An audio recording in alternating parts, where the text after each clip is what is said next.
Hey all, welcome to our channel. నేను మీ హరీశ్వరి Lokesh. I hope all are doing good. మీరందరూ ఎప్పుడు ఆరోగ్యంగా సంతోషంగా ఉండాలని మనస్ఫూర్తిగా కోరుకుంటూ ఇవాల్టి వ్లాగ్ స్టార్ట్ చేసేద్దాం. నేను అంటే లాస్ట్ మంత్ షేర్ చేసిన ఒక వ్లాగ్లో ధన్వి కోసం చాక్లెట్ ఇంట్లోనే ప్రిపేర్ చేస్తున్నానని చెప్పాను కదా. అప్పటి నుంచి కూడా ఆ చాక్లెట్ రెసిపీ షేర్ చేయమనేసి అడుగుతున్నారు. యాక్చువల్లీ నేను అంటే కన్సీవ్ కాకముందు ఒక 12 రెసిపీస్ తోటి వీక్లీ మీల్ ప్రెప్ ఒకటి ప్లాన్ చేస్తున్నాను, డిఫరెంట్ రెసిపీస్ అని. బట్ ఆ టైంలోనే కన్సీవ్ అవ్వడం, ఇంకా ఆ తర్వాత చేయడానికి అస్సలు కుదరలేదు. సో ఆ గ్యాప్లో మధ్యలో ఈ 4 monthsలో నేను కొన్ని రెసిపీస్ అంటే ఒక్కొక్కటి అలా నేను ఎప్పుడైనా ఓపిక ఉన్నప్పుడు షూట్ చేసుకున్నవన్నీ కలిపి ఈ వీడియోలో వీక్లీ మీల్ ప్రెప్ లాగా అయితే మీతో షేర్ చేస్తాను. నేనైతే అన్నీ ఒకేసారి చేయలేదు. సో ఎవరైనా వర్కింగ్ మామ్ ఉన్నారు లేదా చిన్న పిల్లలు ఉండే వాళ్ళకు డెఫినెట్లీ హెల్ప్ అవుతుంది. ఇవాళ షేర్ చేసే స్నాక్ రెసిపీస్ అయితే మీ పిల్లలు ఇష్టంగా తింటారు. పిల్లలనే కాదు, మనం కూడా ఇష్టంగా తింటాం. అంత హెల్దీ రెసిపీస్ అయితే. మొత్తానికి ఇప్పటికైతే టైం కుదిరింది ఈ వీడియోని కంప్లీట్ చేసి మీతో షేర్ చేసుకోవడానికి. సో వీడియో అయితే ఇన్ఫర్మేటివ్గా ఉంటుంది. వీడియో ఎండ్ వరకు చూడండి. మీకు వీడియో నచ్చితే ఒక చిన్న లైక్ చేయండి. మీ లైకే నాకు మోటివేషన్. అలాగే ఇంకా ఎవరైనా సబ్స్క్రైబ్ చేయకుండా చూస్తున్నట్లయితే మీ ఛానల్లో మిగతా వీడియోస్ కూడా చూసి మీకు హెల్ప్ఫుల్గా ఇన్ఫర్మేటివ్గా అనిపిస్తే తప్పకుండా సబ్స్క్రైబ్ చేసుకోండి. అండ్ నేను చాలా రోజులుగా ఒక ఎయిర్ ఫ్రైయర్ తీసుకోవాలనుకుంటున్నానని చెప్పాను కదా, ఇంతకు ముందు వీడియోస్లో కూడా చెప్పా. అగారో ఎయిర్ ఫ్రైయర్ అయితే ఫైనలైజ్ అయ్యాము అనేసి. సర్ప్రైజింగ్లీ వాళ్ళు లాస్ట్ వీక్ మమ్మల్ని అప్రోచ్ అయ్యారు, ఇలా రివ్యూ కోసం పంపిస్తున్నామన్నారు. చాలా హ్యాపీగా ఫీల్ అయ్యాము, ఎందుకంటే మేము పర్చేస్ చేయాలనుకున్న ప్రోడక్టే మాకు రివ్యూ కోసం రావడం నిజంగా చాలా సర్ప్రైజింగ్ అండ్ హ్యాపీ అనిపించింది. సో మొత్తానికి మా కిచెన్లోకి ఈ అగారో గ్యాలక్సీ ఎయిర్ ఫ్రైయర్ అయితే వచ్చేసింది. న్యూ కిచెన్ అప్లయన్స్ అయితే వచ్చింది. చాలా హ్యాపీగా ఉంది. ఇకపైన రానున్న కొన్ని వీడియోస్లో ఈ ఎయిర్ ఫ్రైయర్లో చేసే రెసిపీసే షేర్ చేస్తాయి. ఎందుకంటే ఇంటికి ఏదైనా కొత్త ప్రోడక్ట్ వస్తే మనం ఆడవాళ్ళు ఊరికనే ఉండం కదా, దాని మీదే డిఫరెంట్ ప్రయోగాలు చేస్తూ ఉంటాం. సో అలా నేను చేసి సక్సెస్ అయిన రెసిపీస్ అయితే మీతో షేర్ చేసుకుంటా. బికాస్ చాలామంది అడుగుతున్నారు కదా ఎయిర్ ఫ్రైయర్ రెసిపీస్. అండ్ అలాగే నన్ను కొంతమంది ఎయిర్ ఫ్రైయర్ పర్చేస్ చేయాలనుకుంటున్నాము, మీరు తీసుకుంటే క్లియర్గా చూపించండి అని కూడా అడిగారు. కాబట్టి దీని ఫీచర్స్ ఏమున్నాయి, దీన్ని ఎలా ఆపరేట్ చేయొచ్చు అని క్విక్గా మీతో షేర్ చేసేసి, అలాగే ఇవాళ దీంట్లో ఒక హెల్దీ మఫిన్ రెసిపీ అయితే షేర్ చేస్తా. చాలా టేస్టీగా ఉంటుంది. ఇది Agaro Galaxy 4.5 liters digital air fryer. చాలా స్లీక్ అండ్ బ్యూటిఫుల్గా ఉంది ఇదైతే. ఇందులో డిజిటల్ టచ్ ప్యానెల్ అయితే వస్తుంది. ఏమేమి ఆప్షన్స్ ఉంటాయంటే ఆల్రెడీ ఒక 8 రెసిపీస్ ప్రీసెట్ మెనూ అయితే ఉంటుంది. ఇది మెనూ బటన్. మనకు ఫస్ట్ అయితే ఇది పవర్ బటన్. సో ఇందులో ఆఫ్ ఆన్ చేసుకోవచ్చు. ఇప్పుడైతే ఆఫ్, ఇదైతే ఆన్ చేసుకోవచ్చు. నెక్స్ట్ వచ్చేసి మనకు మెనూ సెలెక్ట్ చేసుకోవచ్చు అనమాట. 8 రెసిపీస్ అని చెప్పాను కదా, ఇందులో ఫిష్ ఫ్రైస్, ఫిష్, చికెన్, అలాగే కేక్, ష్రింప్, ఇలా డిఫరెంట్ 8 రెసిపీస్ అయితే ఆల్రెడీ ఆటో సెట్ ఉంటుందన్నమాట. మనం అది జస్ట్ ఈ మెనూ ఆప్షన్ ఇప్పుడు చూడొచ్చు. మెనూ చూస్ చేసుకుంటే ఇక్కడ ఫ్రైస్ దగ్గర క్లిక్ అవుతుంది. తర్వాత ఇంకో రెసిపీ, సో చికెన్, ష్రింప్ ఇలాగా క్లిక్ అవుతాయి అనమాట. సో జస్ట్ మనము అది సెలెక్ట్ చేసేసుకొని పవర్ బటన్ ప్రెస్ చేస్తే మనకు ఆ రెసిపీ అయితే కుక్ అయిపోతుంది అనమాట. ఇవి ఆప్షన్స్. ఇంకా ఈ పక్క నుండే వచ్చేసి మనకు ఏదైనా రెసిపీ మనం చేయాలనుకున్నాం అనుకోండి, టెంపరేచర్ ఇంక్రీజ్ చేసుకోవచ్చు. అప్ టు 200 degrees Celsius వరకు అయితే టెంపరేచర్ ఉంది. సో ఇలా ఇంక్రీజ్ అండ్ డిక్రీజ్ చేసుకోవచ్చు. ఈ పక్కన టైమర్ ఉంటుంది. మనం మాన్యువల్గా చేయాలనుకుంటే టైమర్ని కూడా మనం సెట్ చేసుకోవచ్చు. ఇలా అయితే ఉంటుంది. ఇది టచ్ ప్యానెల్ చాలా సింపుల్, ఈజీగా ఆపరేట్ చేయొచ్చు. నాకు ఈ యూజర్ మాన్యువల్ అయితే ఉంటుంది. దీంట్లో చూసుకొని మనము దీన్ని ఎలా ఆపరేట్ చేయొచ్చు అనేసి స్టెప్ బై స్టెప్ ఫాలో అయిపోవచ్చు. ఇందులో ఏమేమి మెనూ ఉంది, అది 8 ప్రీసెట్ మెనూ అన్నాను కదా, అవి కూడా ఏంటి అని క్లియర్గా మెన్షన్ చేసి ఉంటారు. సో జస్ట్ దీన్ని చూసుకొని ఫాలో అయిపోవడమే. చాలా సింపుల్. ఓవెన్తో కంపేర్ చేస్తే దీని యూసేజ్ అయితే చాలా ఈజీగా ఉంటుంది. ఇంకా ఈ బాస్కెట్ వచ్చేసి మన రెసిపీస్ అన్నీ చేసే బాస్కెట్ అయితే ఇదే. చాలా స్లీక్గా ఉంది ఇది కూడా. ఇందులో ఇలా డిటాచబుల్ ప్లేట్ ఒకటి వస్తుంది. అండ్ ఈ బాస్కెట్ వచ్చేసి 4.5 liter కెపాసిటీ ఉంటుంది. ఇందులో 360 degree rapid air circulation technology ఉండడం వల్ల ఫుడ్ అంతా కూడా ఈవెన్గా, క్రిస్పీగా, ప్రాపర్గా అయితే కుక్ అవుతుంది. అండ్ దీని మెయింటెనెన్స్ ఈజీ, క్లీన్ చేయడం ఈజీ. అండ్ ఇందులో రెసిపీస్ చేయడం కూడా చాలా ఈజీ. మనకు జస్ట్ ఈ ప్యానెల్ ఆపరేట్ చేయడం తెలిస్తే చాలు, డిఫరెంట్ వెరైటీ ఆఫ్ రెసిపీస్ అయితే చేసుకోవచ్చు. ఇది Agaro Galaxy digital air fryer గురించి అయితే. ఇప్పుడు దీంట్లో క్యారెట్ మఫిన్స్ అయితే చేద్దాం. ఈ మఫిన్ చేయడానికి నేను ఇవాళ ఎగ్ వేస్ట్ చేస్తున్నాను. దీనికోసం ఒక ఎగ్ని తీసుకోవాలి. ఇందులోకి నేను 1/2 cup జాగరీ పౌడర్ వేస్తున్నాను. ఇందులోకి ఒక 1/4 cup మెల్టెడ్ బటర్ కానీ, గీ లేకపోతే ఆయిల్ వేయొచ్చు. నా దగ్గర గీ అయిపోతుంది అనేసి ఒక హాఫ్ అంతా గీ వేసుకున్నాను. రిమైనింగ్ హాఫ్ వచ్చేసి కోల్డ్ ప్రెస్డ్ ఆయిల్ అయితే వేసాను. దీన్నంతా నేను బ్లెండ్ చేసుకుంటున్న బ్లెండర్తో. మీరు కావాలంటే స్పూన్తో కూడా చేసుకోవచ్చు, లేదా మిక్సీతో కూడా గ్రైండ్ చేసుకోవచ్చు. ఇప్పుడు ఇందులోకి 1/4 కప్ మిల్క్ వేసుకోవాలి. అలాగే 1 టేబుల్ స్పూన్ కర్డ్ వేస్తున్నాను. ఇది కర్డ్ వేయడం వల్ల మనకు ఎక్స్ట్రా సాఫ్ట్గా వస్తుంది అనమాట మఫిన్. దీన్నంతా కూడా మళ్ళీ ఒకసారి బాగా బ్లెండ్ చేసుకోవాలి. ఇప్పుడు ఇందులోకి 1 కప్ నేను హోల్ వీట్ ఫ్లోర్ వేసుకుంటున్నా. మీరు కావాలంటే ఓట్స్ పౌడర్ కూడా వేసుకోవచ్చు, లేదా మఖానా పౌడర్ కూడా వేసుకోవచ్చు. అలాగే ఒక 1/2 టీ స్పూన్ బేకింగ్ పౌడర్, ఇది 1/4 టీ స్పూన్ బేకింగ్ సోడా, అలాగే ఒక చిటికెడు దాల్చిన చెక్క పొడి, ఇది సిన్నమన్ పౌడర్, మంచి టేస్ట్ని ఇస్తుంది మఫిన్స్కి. కొద్దిగా వెనిలా ఎసెన్స్, అరౌండ్ ఒక 1/4 టీ స్పూన్ అంతా వెనిలా ఎసెన్స్ వేస్తున్నాను. ఇంతే. ఇవన్నీ మనం స్లోగా కట్ అండ్ ఫోల్డ్ మెథడ్లో మిక్స్ చేసుకోవాలి. మరీ ఎక్కువగా మిక్స్ చేస్తే మనకు మఫిన్స్ చాలా హార్డ్గా వచ్చేస్తాయి. అయితే రౌండ్గా అన్నా ఇలా చేయలేదంటే కట్ అండ్ ఫోల్డ్ మెథడ్లో ఇలా అయినా మిక్స్ చేసుకోవాలి. ఒకవేళ మీకు పిండి ఎక్కువైంది అనిపిస్తే ఇంకొంచెం పాలు వేసుకోవచ్చు. ఇంకొక 2-3 టీ స్పూన్ అలాగా పాలు వేసుకొని కన్సిస్టెన్సీ అకార్డింగ్గా అడ్జస్ట్ చేసుకోవడమే. ఇలా దీన్ని ఈవెన్గా మిక్స్ చేసుకోవాలి. ఇప్పుడు ఇందులోకి 1 కప్ క్యారెట్ తురుము, అలాగే నేను కొన్ని డ్రై ఫ్రూట్స్ని ఇలా చాప్ చేసుకున్నాను, అంటే కొంచెం కోర్స్గా, ఇది కూడా వేసేస్తున్నాను. ఇది తినేటప్పుడు క్రంచీగా బాగుంటుంది ఆమ్లెట్ తినడానికి. ఇంతే. దీన్ని అంతా కూడా అగైన్ కట్ అండ్ ఫోల్డ్ మెథడ్లోనే మిక్స్ చేసుకోవాలి. నేను ఇది చేసుకునేలాగా 5 మినిట్స్ ప్రీ హీట్కి అయితే పెడుతున్నా. 160 డిగ్రీ సెల్సియస్ దగ్గర 5 మినిట్స్ ప్రీ హీట్ పెట్టాలి. అంతే. ప్రీ హీట్ అయ్యేలోగా మనం మఫిన్స్ని ఫిల్ చేసేసుకుందాం. నేను ఇవాళ మఫిన్స్ చేయడానికి ఈ పేపర్ వస్తాయి కదా, కప్ కేక్ మోల్డ్స్ చిన్నవి, ఇవైతే తీసుకున్నాను. ఇవి చిన్నవి, ఇవి కొంచెం మీడియం సైజు ఉండేవి.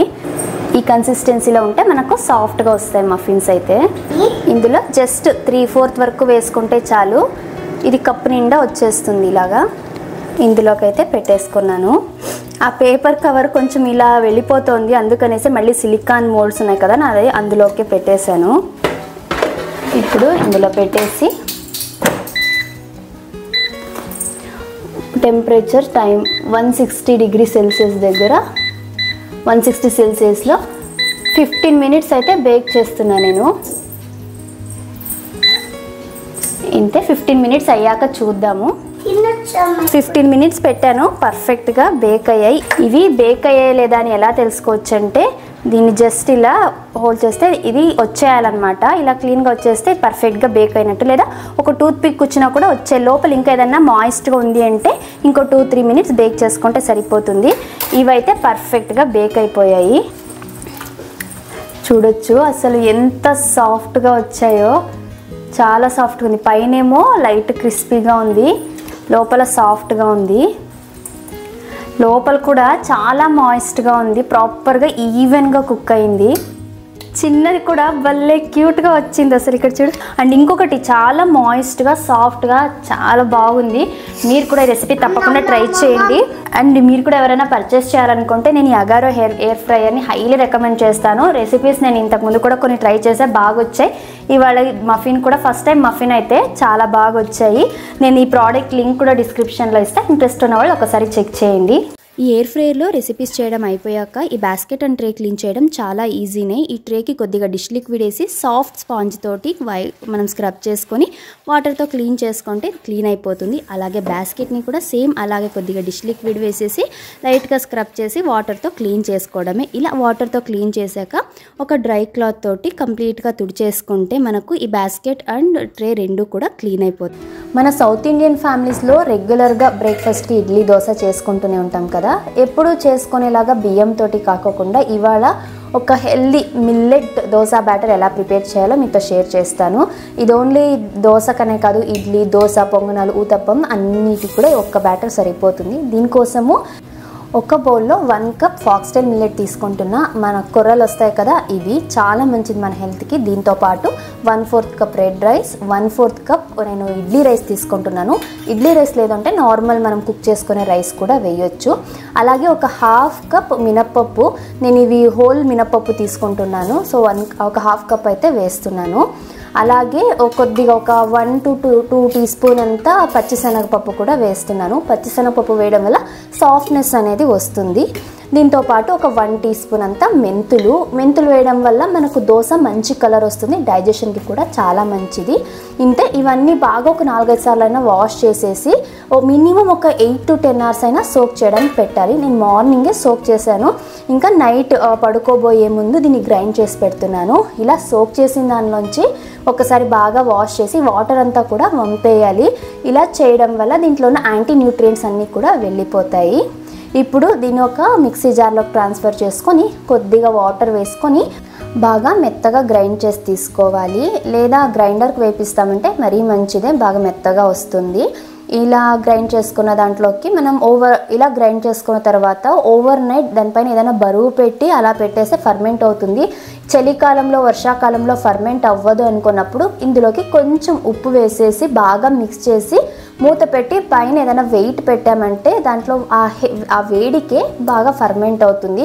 ఎప్పుడే కానీ మనము మిల్లెట్స్ తీసుకుంటున్నప్పుడు ప్రాపర్గా సోక్ చేసిన తర్వాత మాత్రమే తీసుకోవాలి. ఇలా చేయడం వల్ల మన బాడీకి అన్ని న్యూట్రియంట్స్ కూడా అందుతాయి. అందులో ఇంకా మనం ఫర్మెంట్ చేసి తీసుకున్నామంటే న్యూట్రియంట్స్ ఇంకా డబుల్ అవుతాయి. నార్మల్ ఇడ్లీ దోశలతో పోల్చుకుంటే ఈ బ్యాటర్తో చేసిన ఇడ్లీ దోశ టేస్ట్ చాలా బాగుంటుంది అండ్ హెల్త్కి కూడా మంచిది. మీరు కూడా తప్పకుండా ఒకసారి ఈ మిల్లెట్ దోశ బ్యాటర్ అయితే ప్రిపేర్ చేసి ట్రై చేయండి.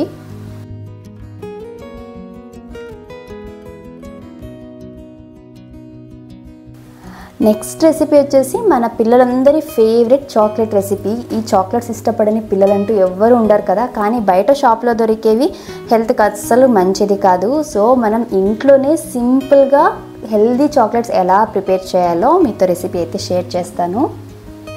ఈ చాక్లెట్ రెసిపీ చేయడానికి నేను ఇవాళ 70% డార్క్ చాక్లెట్ కాంపౌండ్ అయితే యూస్ చేస్తున్నాను. మనం కావాలంటే కోకో పౌడర్ యూస్ చేసి కూడా చేయొచ్చు, కాకపోతే కోకో పౌడర్ వేస్తే కొంచెం బిట్టర్ టేస్ట్ ఎక్కువ వస్తుంది. ఈ డార్క్ చాక్లెట్ కాంపౌండ్ వేయడం వల్ల ఏమంటే రియల్ చాక్లెట్ టేస్ట్ ఎలా ఉంటుందో అలాగే ఉంటుంది. నేనైతే 75 గ్రామ్స్ ఈ చాక్లెట్ కాంపౌండ్ అయితే బౌల్లో తీసుకొని దీన్ని డబుల్ బాయిల్ మెథడ్లో హీట్ చేసుకుంటే ఇది మెల్ట్ అవుతుందన్నమాట. డబుల్ బాయిల్ మెథడ్ అంటే ఏంటి అంటే కింద ఒక బౌల్లో వాటర్ పెట్టేసి అది మరుగుతున్నప్పుడు దానిపైన ఇంకొక బౌల్లో ఈ చాక్లెట్ని పెట్టి కాసేపు అలా మనం స్పూన్తో తిప్పుతూ ఉంటే అది మెల్ట్ అయిపోతుంది అనమాట. సో మనకు ఈ చాక్లెట్ సిరప్ అయితే రెడీ అవుతుంది. ఈలోగా నేను గ్రౌండ్నట్ పౌడర్ అయితే ప్రిపేర్ చేస్తున్నాను. దీనికోసము మిక్సీ జార్లో ఒక 10 సీడ్స్ తీసేసిన సాఫ్ట్ డేట్స్ తీసుకోవాలి. అలాగే 1 కప్ పల్లీల్ని వేయించి పైన పొట్టు తీసుకొని ఈ రెండింటిని మనం ఫైన్ పౌడర్ లాగా గ్రైండ్ చేసి తీసుకోవాలి. ఇలా మెల్ట్ అయిన ఈ చాక్లెట్ సిరప్లోకి మనం గ్రైండ్ చేసుకున్న ఈ గ్రౌండ్నట్ అలాగే డేట్స్ పౌడర్ని కూడా వేసేసుకుంటున్నాను. ఇందులో స్వీట్నర్గా ఏమి యాడ్ చేయడం లేదు, అంటే జాగరీ కానీ లేకపోతే షుగర్ లాంటివి ఏమీ యాడ్ చేయడం లేదు.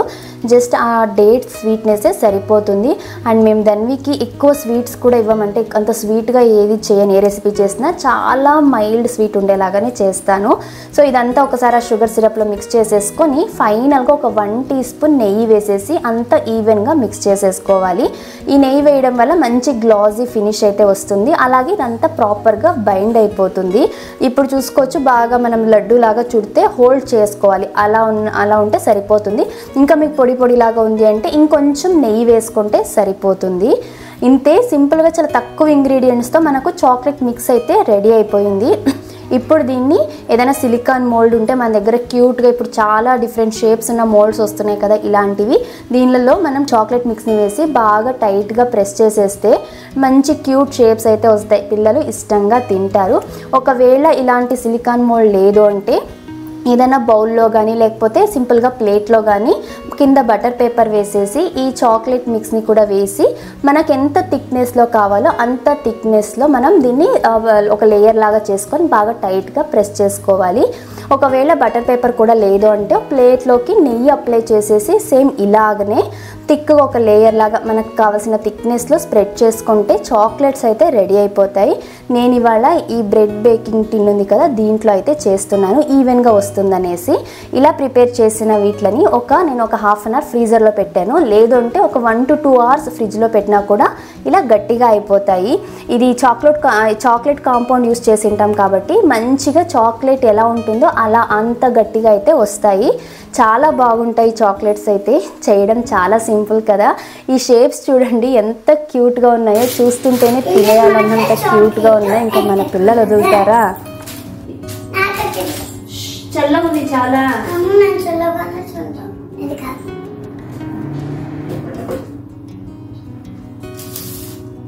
థ్యాంక్ యూ మమ్మా.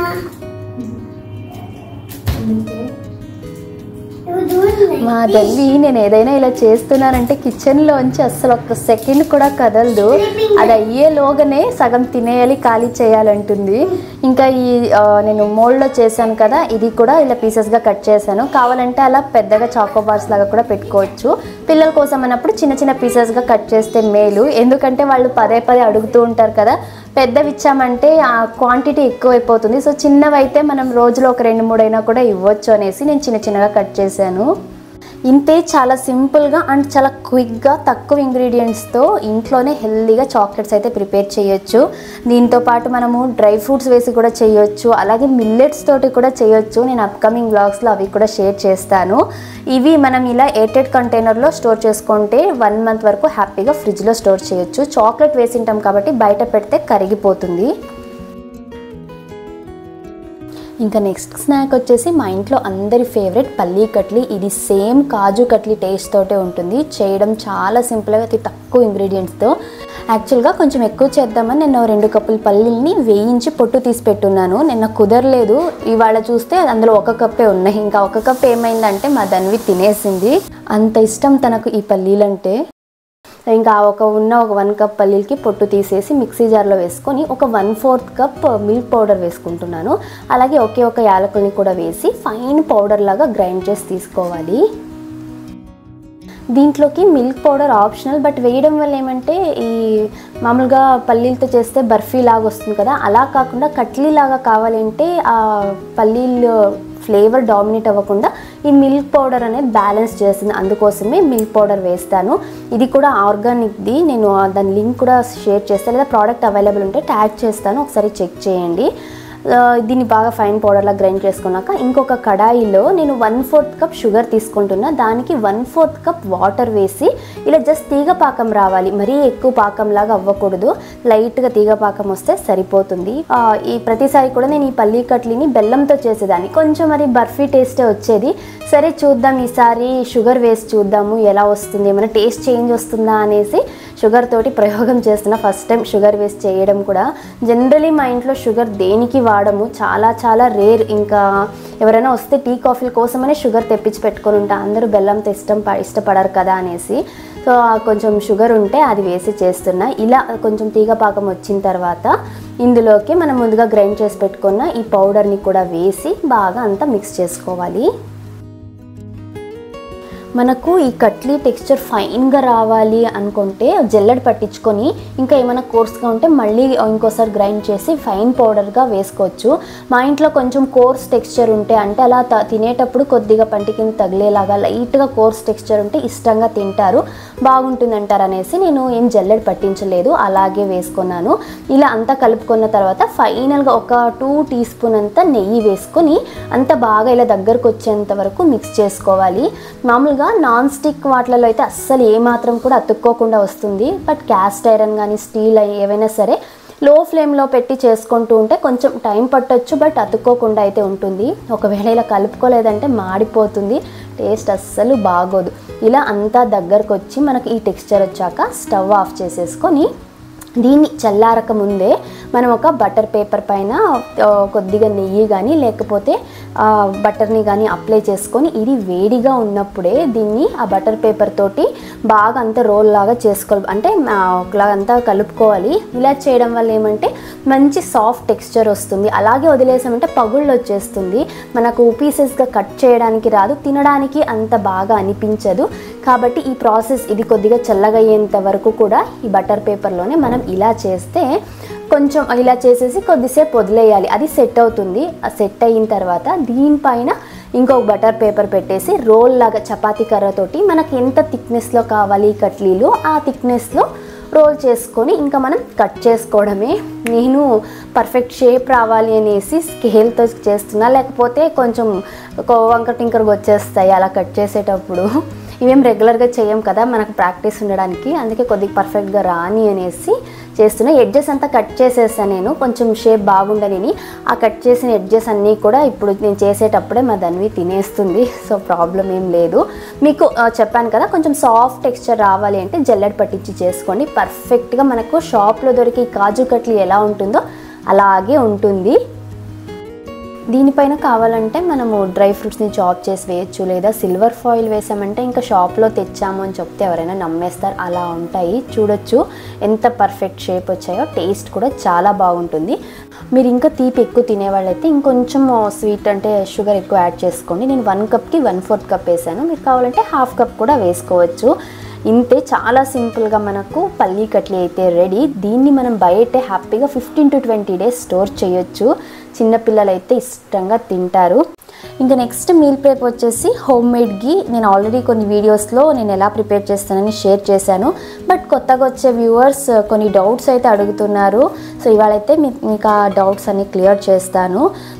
అంటే ప్యాకెట్ పాలు తీసుకుంటే మాకు వెన్న రావడం లేదు, అంటే మీగడ ఫామ్ అవ్వడం లేదు, వెన్న రాదు, నెయ్యి చేయలేకపోతున్నాం అంటున్నారు కదా. నేను కూడా ఆల్మోస్ట్ 6 months బ్యాక్ వరకు, అంటే ఈ ఇంటికి వచ్చే ముందు వరకు కూడా ప్యాకెట్ పాలే యూస్ చేస్తున్నాను. లోకల్గా దొరికే నందిని కొద్ది రోజులు, తర్వాత కంట్రీ డిలైట్ వాడాను. సో ఇలా డిఫరెంట్ ప్యాకెట్ మిల్క్సే, దాంతో నేను రెగ్యులర్గా ఇంట్లోనే నెయ్యి చేసుకునేదాన్ని. దీనికి నేను ఫాలో అయిన టిప్ ఏమంటే ఏ పాలైనా సరే, అది ఆవు పాలు కానీ లేదా బఫెలో మిల్క్ కానీ ఏదైనా సరే మనకు మీగడ వస్తుంది, నెయ్యి చేసుకోవచ్చు.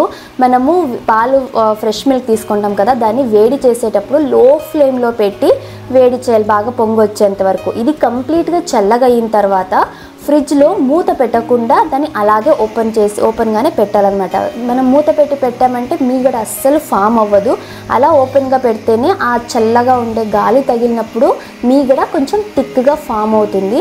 సో అలా ఫామ్ అయిన మీగడని మనము ఒక కంటైనర్లో ఒక 1 week పాటు లేదంటే 15 days పాటు ప్లెయిన్ ఆ మీగడని మాత్రమే తీసి స్టోర్ చేసుకొని ఇలా కలెక్ట్ చేసుకున్న ఈ మీగడలోంచి ఈ మీగడని మనము ఇలా బ్లెండర్తో కానీ లేకపోతే మిక్సీ జార్లో కానీ మనం గ్రైండ్ చేసుకోవచ్చు. నేను మోస్ట్లీ హ్యాండ్ బ్లెండరే యూస్ చేస్తాను, ఎందుకంటే చాలా క్విక్గా అయిపోతుంది. ఒక 5 minutesలోనే మనకు మంచి వెన్న అయితే వస్తుంది.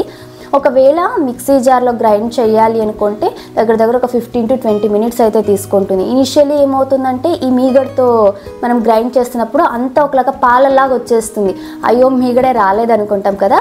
కంటిన్యూస్గా మనం చేస్తూ ఉంటే కొద్దిసేపటికి అది చిక్కబడ్డం స్టార్ట్ అవుతుంది అనమాట. వింటర్స్లో కాబట్టి త్వరగానే గట్టిగా అయిపోతుంది. ఒకవేళ సమ్మర్స్ అలా అనుకోండి, కొంచెం అది గట్టిగా అయ్యే స్టేజ్ వచ్చేంత వరకు గ్రైండ్ చేస్తామా, దాని తర్వాత ఒక 1-2 hours ఫ్రిడ్జ్లో పెట్టామంటే ఆ వెన్న అంతా కూడా గట్టిగా అయిపోతుంది. సో మనం కలెక్ట్ చేసుకోవడానికి ఈజీగా ఉంటుంది, ఏమాత్రం వెన్న వేస్ట్ అవ్వకోకుండా. ఇది నేను జనరల్గా ఫాలో అయ్యేది. అండ్ మనం ఇలా బ్లెండ్ చేసేటప్పుడు కూడా దీనిలోకి కొంచెం చల్ల వాటర్ వేసుకుంటూ బ్లెండ్ చేస్తే ఎంత చల్లగా ఉంటే అంత త్వరగా వెన్న అనేది వస్తుంది. ఇంతే, నాకైతే బ్లెండర్లో 5 minutesలోనే మంచి గట్టి వెన్న వచ్చింది. నేను దీన్ని ఫ్రిడ్జ్లో ఒక 1 hour అయితే పెట్టాను, ఇంకా రిమైనింగ్ ఏదైనా ఉంటే కూడా గట్టిగా అయిపోతుంది అనేసి. ఇప్పుడు దీన్ని అంతా బాగా కలెక్ట్ చేసుకొని ఫ్రెష్ వాటర్లో ఒక 2 to 3 times బాగా వాష్ చేయాలి, ఎందుకంటే దాంట్లో ఏమైనా మిల్క్ రెసిడ్యూస్ అవన్నీ ఉంటాయి కదా మనము బ్లెండ్ చేసినప్పుడు. సో అవన్నీ వెళ్ళిపోయి ఓన్లీ వెన్న మాత్రమే వస్తుందన్నమాట. ఇలా క్లీన్ చేసి తీసుకోవాలి. ఇలా క్లీన్ చేసుకున్న వెన్నలో నెయ్యి చేయడం కోసం నేను కొద్దిగా మెంతులు, ఒకే ఒక యాలకులు, కరివేపాకు కొద్దిగా ఉంటే తమలపాకు వేయడం వల్ల హెల్త్ బెనిఫిట్స్ ఉన్నాయి. అలాగే ఆ నెయ్యికి ఫ్లేవర్ చాలా బాగుంటుంది. సో ఈ తమలపాకు కూడా వేసి ఇంకా లో టు మీడియం ఫ్లేమ్లోనే నెయ్యి బాగా మరిగేంత వరకు, అంటే గోల్డెన్ కలర్ వచ్చేంత వరకు కూడా మనం బాయిల్ చేసుకోవాలి. మేమైతే ప్రెజెంట్ ఇక్కడ లోకల్ వెండరే పాలు ఇస్తారు, ఆవు పాలు. సో అవే తీసుకుంటున్నాము. సో పాలు ఏవైనా సరే మనకు నెయ్యి చేసే ప్రాసెస్ అయితే ఇదే. ఇంకా మన లాస్ట్ రెసిపీ వచ్చేసి ఫ్రై పౌడర్. ఒక్క ఫ్రై పౌడర్ ఉంటే చాలు, మనం వెజిటేబుల్స్ని స్టీమ్ చేసేసుకొని జస్ట్ 2 మినిట్స్లో వెజిటేబుల్ తాలింపు అయితే చేసుకోవచ్చు. ఆల్రెడీ మన వీడియోస్లో ఈ ఫ్రై పౌడర్ యూస్ చేసుకొని ఎలా ఫ్రై చేసుకో వెజిటేబుల్స్ అనేసి షేర్ చేసా. ఎవరైనా చూడకపోతే చూడండి. ఇది చేయడం కూడా చాలా సింపులే. ఇలా కడాయిలో ఒక 1 కప్ పల్లీలని వేసి లో ఫ్లేమ్లోనే బాగా దూరగా వేయించుకోవాలి. ఇవి బాగా లోపల వరకు వేగితేనే పల్లీలు ఫ్రై పౌడర్ టేస్ట్ బాగుంటుంది. ఇవి ఇలా వేయించుకున్నాక పక్కన ఒక ప్లేట్లో తీసి పెట్టేసి ఇదే కడాయిలోనే కారానికి సరిపడా ఎండు మిరపకాయలు, ఒక 12 నుంచి 15 వెల్లుల్లిని కూడా వేసి అవి కూడా బాగా దూరగా వేయించుకోవాలి. నేనైతే ఒక 15 ఎండు మిరపకాయలు తీసుకుంటున్నాను. ఇవి కొంచెం కారం తక్కువ ఉన్నాయి కాబట్టి ఒకవేళ కారం ఎక్కువ ఉంటే తక్కువ కూడా తీసుకోవచ్చు. సో మీ కారానికి అకార్డింగ్గా ఇవి తీసుకోవాలి. ఇలా వెల్లుల్లి ఎండు మిరపకాయలు కంప్లీట్గా చల్లగా అయిన తర్వాత ఫస్ట్ దీన్ని గ్రైండ్ చేసుకోవాలి. అన్నీ కలిపి వేసామనుకోండి పల్లీల పౌడర్ ముద్దగా అయిపోతుంది. కొంచెం పొడిగా రావాలంటే ఇలా వెల్లుల్లి ఎండు మిరపకాయని ఫస్ట్ వేయించేసుకొని ఆ తర్వాత వేయించుకున్న పల్లీలని కూడా వేసి కొంచెం కోర్స్గా గ్రైండ్ చేసుకోవాలి. మరీ పౌడర్ లాగా కాకుండా కొద్దిగా నోటికి తినేటప్పుడు పలుకులు తగిలేలాగా కోర్స్గా గ్రైండ్ చేసేసుకుంటే మనకు ఫ్రై పౌడర్ అయితే రెడీ. ఇంతే, చేయడం చాలా సింపుల్. ఇది కంప్లీట్గా చల్లగా అయ్యాక ఒక ఎయిర్ టైట్ కంటైనర్లో మనం 1 మంత్ వరకు హ్యాపీగా బయటే స్టోర్ చేసుకోవచ్చు. నేను ఎప్పుడు కొద్దిగానే చేస్తూ ఉంటాను, ఎందుకంటే ఫ్రెష్గా చేసుకుంటే దాని ఫ్లేవర్ బాగుంటుంది అనేసి. దీనిలో మనము ఎండు కొబ్బరి పొడి కూడా వేసుకోవచ్చు. నాకు కొబ్బరి అంతగా పడదనేసి నేను వేయడం లేదు. సో ఇది ఇవాల్టి వీక్లీ మీల్ ప్రెప్ వీడియో. అయితే మీ అందరికీ రెసిపీస్ అన్నీ నచ్చాయి అనుకుంటున్నాను. మీకు ఈ వీడియో నచ్చింది, హెల్ప్ఫుల్గా అనిపించింది అంటే తప్పకుండా ఒక చిన్న లైక్ చేయండి. మీ లైక్కి నాకు మోటివేషన్. కలుద్దాం మరొక యూస్ఫుల్ అండ్ ఇన్ఫర్మేటివ్ వీడియోతో. Thank you for watching. Have a nice day. Bye.